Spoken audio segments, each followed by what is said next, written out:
BNP দেশীয় অস্ত্র নিয়া মহড়া দিয়া বাজারে মাইক নিয়ে ঘোষণা দিতেছে বাজারের খাজনা তাদেরকেই দিতে হবে। শুনেন।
আওয়ামী লীগ বদমাইশ ছিল, কিন্তু চালাক বদমাইশ ছিল। এরা তো দেখতেছে বেকুব টু দি পাওয়ার ইনফিনিটি। আবার দেখেন, আগে বলছিলাম না ওয়াজের স্টেজে উঠা আওয়ামী লীগের মতো বেদ্যবি করতো বিএনপি, আজকেও দেখেন কেমন বেদ্যবি করিচ্ছে ওয়াজের স্টেজে উঠা। আচ্ছা, আমি বিএনপির নাম নিয়ে কোনো কথা বলেছি? ভাই, আপনি কাকে আমি কি বিএনপির নাম নিয়ে কথা বলেছি? আপনি কথা বলেন, বলেন বলেন কথা বলেন কথা বলেন, আপনি কথা বলেন। আপনার সাহস তো কম না।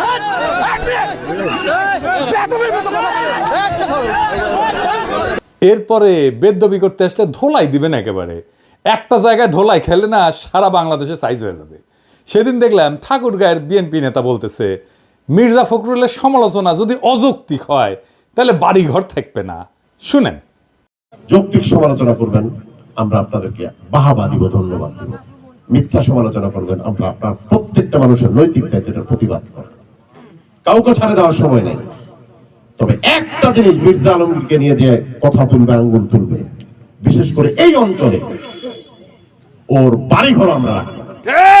এ বেড়ার নাম মতিউর রহমান, ঠাকুরগাঁ সদর উপজেলার বিএনপির নেতা। যৌক্তিক আর অযৌক্তিক কেমনে বুঝবে? কে ঠিক করবে? বিএনপি তো ঠিক করবে। আর অযৌক্তিক হলে বাড়িঘরে হামলা করবে। রাজনীতিতে সমালোচনা থাকবে না? সমালোচনা তো থাকবেই, অযৌক্তিক সমালোচনাও থাকবে। সমালোচনা যদি অযৌক্তিক হয় তাহলে সেটা জনগণ ধরতে পারবে না? অবশ্যই পারবে ধরতে। তাহলে জনগণের উপর সে আস্থা রাখতে পারতেছে না কেন? এরা উপজেলার নেতা, এরা তো শিখে বড় নেতা দেখে, তাই না?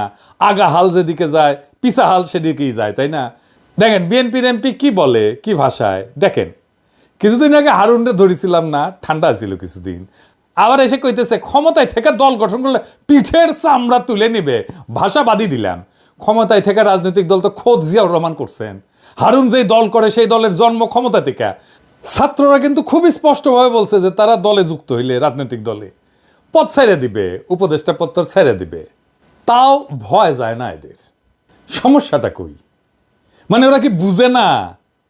মানে ছোটবেলায় কি আয়োডিন কম খেয়েছিল হারুন, নাকি বেশি খাইছিল?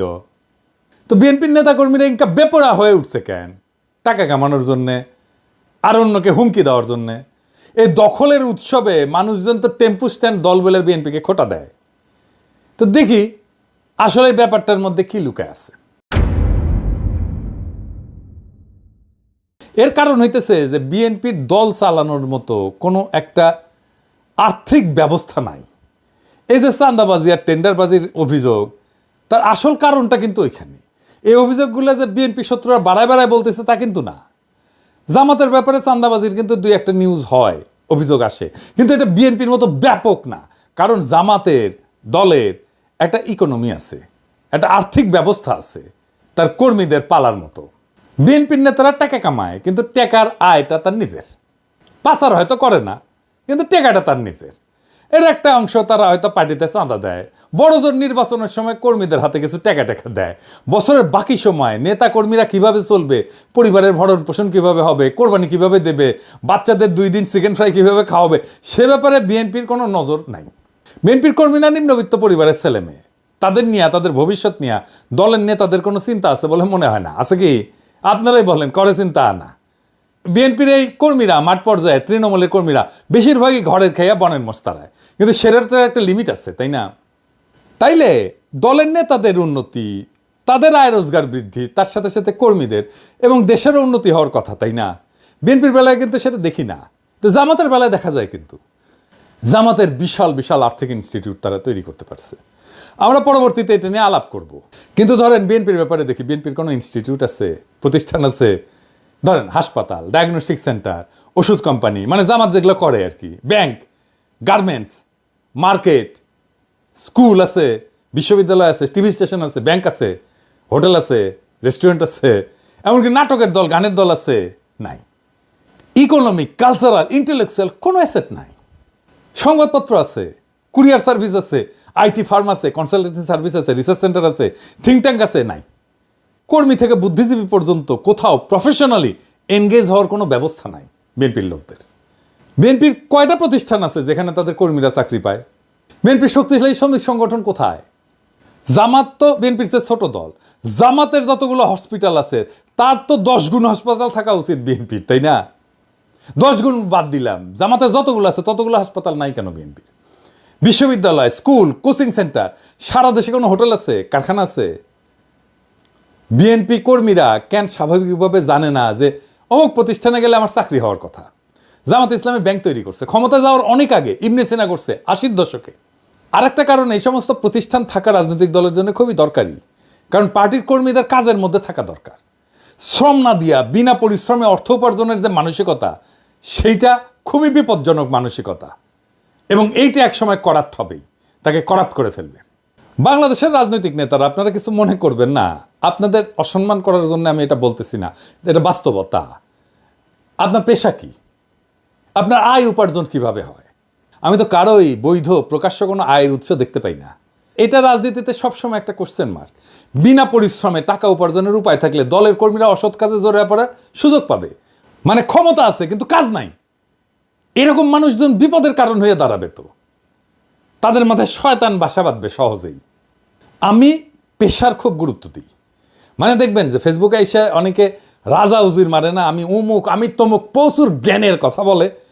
ওর একটা লিঙ্কডইন প্রোফাইল খুঁজে বের করবেন, তাইলে বুঝবেন যে ও আসলে প্রফেশনালি, পেশাগতভাবে সে কি করে, কোথায় করে, কাদের সাথে কাজ করে, তার নেটওয়ার্কের মধ্যে কারা কারা আছে, এটা দেখবেন। এটা খুব জরুরি। আপনি অনেক দেখবেন মানে রিসার্চ আর পিএইচডি অমুক তমুক মেলা কিছু করে ফেলছে, লিঙ্কডইনের কোনো প্রোফাইলই নাই, বুঝছাও? তার মানে ও কিছুই করে না, কিচ্ছু না, বা যা করে সেটা বলতে চায় না সে। বুঝতে পারছেন? এটা যদি চিন্তা করে দেখেন যে বাংলাদেশে সমাজের নিচ থেকে উপরে ওঠার ভালো কোনো রাস্তা নাই। এক প্রজন্মের মধ্যে নৈতিকতার সীমার মধ্যে এক শ্রেণী থেকে আরেক শ্রেণীতে যদি উঠতে চায়, সেটা প্রায় অসম্ভব ব্যাপার। এই বাস্তবে যদি এইটা আপনি করতে চান, তো একটাই মাত্র পথ খোলা আছে, সেটা রাজনীতি। রাজনীতি করে আপনি প্রচুর টাকা কামাইতে পারবেন, আপনার আর্থিক অবস্থা যাই থাকুক না কেন, তাই না?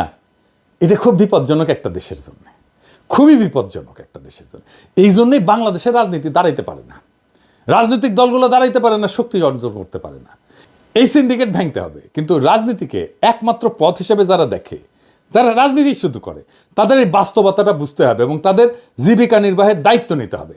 নাইলে কর্মীরা বিএনপির রাজনৈতিক প্রতিপক্ষদের কোলে গিয়ে উঠবে, অথবা চাঁদাবাজি মারামারি সংস্কৃতি আরো বাড়বে। এই যে বিএনপির লোকেরা, কিছু মনে করেন না, ওরা যে আওয়ামী লীগের লোকদেরকে রক্ষা করলো কি জন্যে? ওইটার স্টেক নিতে গেছে। তারা ওই লোভটা ছাড়তে পারে নাই, ওই টাকার লোভটা ছাড়তে পারে নাই, টাকা পাইছে, তারা রক্ষা করে ফেলছে। বিভিন্ন জেলায় আপনারা দেখছেন না, বিএনপির কাঁধে বেশে আওয়ামী লীগ পুনর্বাসিত হচ্ছে, আওয়ামী লীগকে রক্ষা করছে বিএনপি। কেন রক্ষা করছে? একটা ফাইন্যান্সিয়াল ইন্টারেস্ট ছিল, একটা টাকা পয়সার একটা লেনদেন ছিল, সেই জন্যই রক্ষা করছে।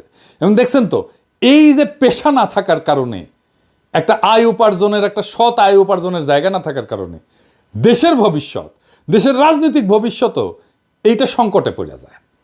যে কারণে মানুষ রাজনীতি করে সেটা অর্জনের জন্য ভালো বিকল্প পথ দিতে হবে, শক্তিশালী পার্টির ফান্ড তৈরি করতে হবে এবং পার্টির একটা আর্থিক ব্যবস্থা তৈরি করতে হবে। বিএনপি চাইলে এটা করতে পারে, শুধু বিএনপি না, নতুন দল যারা আসতেছে তারাও এটা চিন্তা করতে পারে। আমি তো জামাতের বাংলাদেশের ব্যবসা প্রতিষ্ঠানের কথা বললাম, আমরা দুনিয়ার কিছু উদাহরণ দেখে আসি। পিসিআই এটা ইটালিয়ান পার্টি, 1945 থেকে 1991 মধ্যে একটা ইউরোপের অন্যতম শক্তিশালী কমিউনিস্ট পার্টি ছিল। এদের বিভিন্ন সমবায় সংস্থা ছিল, প্রকাশনা সংস্থা ছিল, রিয়েল এস্টেট ছিল, হোটেল ব্যবসা ছিল এবং দলীয় সদস্যদের কর্মসংস্থান হইতো, তহবিল সংগ্রহের জন্য এই জিনিসগুলো কাজে লাগে। তো তাদের রেস্টুরেন্ট ছিল, বার ছিল, সামাজিক ক্লাব ছিল, ট্রাভেল এজেন্সি ছিল, তাদের সহযোগী সংগঠনগুলো হলিডে রিসোর্ট করছিল, গেস্ট হাউস করছো, এমনকি এখানে দলীয় সদস্যরা ছাড়ে থাকতে পারত। আফ্রিকান ন্যাশনাল কংগ্রেস এএনসির এটার বিনিয়োগ বাহিনী আছে যা বিভিন্ন ব্যবসা পরিচালনা করে এবং এএনসির যে বিনিয়োগ কোম্পানিগুলো আছে তারা হোটেল এবং পর্যটন খাতেও সম্পৃক্ত। বিএনপি বা বাংলাদেশের রাজনৈতিক দলগুলো নিজের ইকোনমি তৈরির জন্য, নিজের আর্থিক ব্যবস্থা তৈরির জন্য কোন পদ্ধতি গ্রহণ করবে সেটা তারাই ভালো জানে। রাজনৈতিক দলের শীর্ষ নেতাদের কর্মীদের ভরসা হয়ে উঠতে হয়। হাসিনার মতো তাদের উপরে জুলুম এবং গায়ের জোরের ছাতা হয়ে ওঠার টাইম শেষ। সেই জন্য নতুনভাবে ভাবতে হবে রাজনৈতিক দলগুলো। তবে এই পদ্ধতির একটা বড় অসুবিধা আছে। আমি সিপিবি ব্যাকগ্রাউন্ড থেকে আসছি জন্য এই পদ্ধতির অসুবিধাটা আমি ভালো বুঝতে পারি। এই সমস্যা জামাতেরও আছে। কি সেই সমস্যা, আসেন একটু বুঝে দেখি। দলের সাথে যুক্ত প্রতিষ্ঠান যদি আমার আয় রোজগারের উৎস হয়, তাহলে আমি ইন্ডিভিজুয়াল এজেন্সি নিয়ে, নিজের একক সত্তা নিয়ে রাজনৈতিক দলে কোনো ভূমিকা রাখার সম্ভাবনা থাকে না, কমে যায়। আমার দলের নেতা আমার যদি বস হয়ে যায়, আমি রাজনৈতিক দলটাকেও একটা চাকরি বলে মনে করব। আর আমার বস যদি আমার নেতা হয়, রাজনৈতিক নেতা হয়, তাহলে তো আমি তার কথা সবসময় শুনবো, আমি তাকে কখনোই কন্ট্রাডিক্ট করবো না। আমি জামাতের এক্সাম্পল না দিয়ে সিপিবির এক্সাম্পল দিই। সিপিবির হোল টাইমার আছে, মানে দল থেকে বেতন দেয়, সারাক্ষণ সে রাজনীতি করে, সেটাই তার চাকরি। আমি আসলে হোল টাইমার হইতে চাইছিলাম। 1992 সালে হোল টাইমারের বেতন ছিল 3,000 টাকা, বোধ হয় 2.5 বা 3,000 টাকা। এখন দিবালোক সিংহের একটা মণি সিংহের বেটা, তার একটা প্রতিষ্ঠান আছে দুস্থ স্বাস্থ্য কেন্দ্র, ওইখানে চাকরি করে পার্টির লোকেরা, কমিউনিস্ট পার্টির লোকেরা। দিবালোক সিংহের ওইখানে যে চাকরি করে, সে কি দিবালোক সিংহের মতের বিরুদ্ধে কোনো মত দিতে পারবে? তার বস যেটা বলবে সেটাতে হ্যাঁ হ্যাঁ করে যাবে। তখন এইটা রাজনৈতিক দল থাকে না, ক্লাব হইয়া যায়। আমার অনুমান জামাতেরও এই সমস্যা আছে। এই কারণে দেখেন যে মেজর পলিটিক্যাল মিস্টেক এই দুই দলের বেশি, জামাত আর সিপিবির। বিএনপির আর্থিক অবস্থা দুর্বল থাকলেও তাদের মেজর পলিটিক্যাল মিস্টেক কিন্তু নাই। সম্ভবত এই কারণেই, এটা আমার অনুমান। কারণ দলের সিদ্ধান্ত যারা নেয় তারা তাদের আয় রোজগারের জন্য দলের নেতৃত্বের উপর নির্ভরশীল না। আমার মনে হয় এই আর্থিক ব্যবস্থা করে তোলার ক্ষেত্রে একটা ইনোভেশন আনা যেতে পারে। আমি এটা বিএনপিকে পরামর্শ দিতেছি না, বিএনপি পরামর্শ নিলে নিতে পারে, কিন্তু নতুন দলের জন্য এটা একটা পরামর্শ। এই ইনোভেশনটা কি হইতে পারে? প্রতিষ্ঠানগুলোর শীর্ষ পদে দলের নেতা থাকবে না, এরা প্রফেশনাল থাকবে, তাতে বেটার, ভালো, কারণ প্রতিষ্ঠানটা ভালো চলবে, প্রফেশনালি চলবে। দলের নেতার অধীনে দলের কোনো কর্মী বা অন্য নেতা থাকবে না।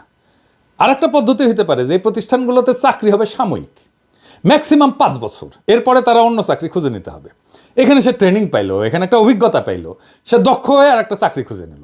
অথবা এইসব প্রতিষ্ঠানে যারা কাজ করবে দীর্ঘমেয়াদে, তারা নীতি নির্ধারণী পর্যায়ে কখনোই যেতে পারবে না। তো এটা ছাড়াও তো সমস্যা আরো অনেক। বিএনপিতে এখন মধুর মাছির আনাগোনা, দুর্দিনে কর্মী খুঁজে পাওয়া যায় হাতে গোনা, আর এখন সিনিয়র প্রবীণ নেতারা ধাক্কা খেয়ে মাটিতে পড়ে যায়, তাও খালেদা জিয়ার উপদেষ্টা রিজভীর মতো নেতাদের দেখেন।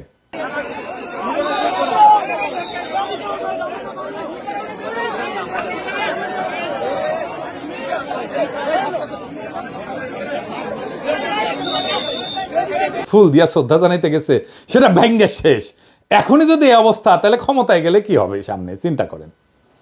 বিএনপির স্বাস্থ্য প্রতিমন্ত্রী ছিল, কোষাধ্যক্ষ ছিল, স্বাস্থ্য প্রতিমন্ত্রী ছিল মিজানুর রহমান সিনহা। দলের প্রাথমিক সদস্যপদ প্রত্যাহারের পাশাপাশি রাজনীতি থেকেও অবসরে যায় 2020 সালে। ওনার একটা ওষুধ কোম্পানি আছে, একমি ল্যাবরেটরিজ। ওষুধ কোম্পানিগুলো স্বাস্থ্য মন্ত্রণালয়ের অধীনে, ওষুধ কোম্পানি সংক্রান্ত সিদ্ধান্ত নেয় স্বাস্থ্য মন্ত্রণালয়। সেইখানে মিজানুর রহমান সিনহা মন্ত্রী হতে পারেন না, এটা কনফ্লিক্ট অফ ইন্টারেস্ট। তাও করলেন মন্ত্রিত্ব, তারপরে উনি নাই কোনো রাজনৈতিক কর্মসূচিতে, লড়াই সংগ্রামে নাই, উনি ডুব মারলেন ব্যবসায়। এমনকি 2020 সালে তিনি দল আর রাজনীতি থেকে অবসর নিলেন। যখন দলের কর্মীরা গুম হইতেছে, খুন হইতেছে, বনে বাজারে ঘুরতেছে, তখন উনি দল ছাড়লেন। উনি না, শুধু আরেক মন্ত্রী মোর্শেদ খান ছাড়লেন দল, আরো অনেকে ছাড়ছেন।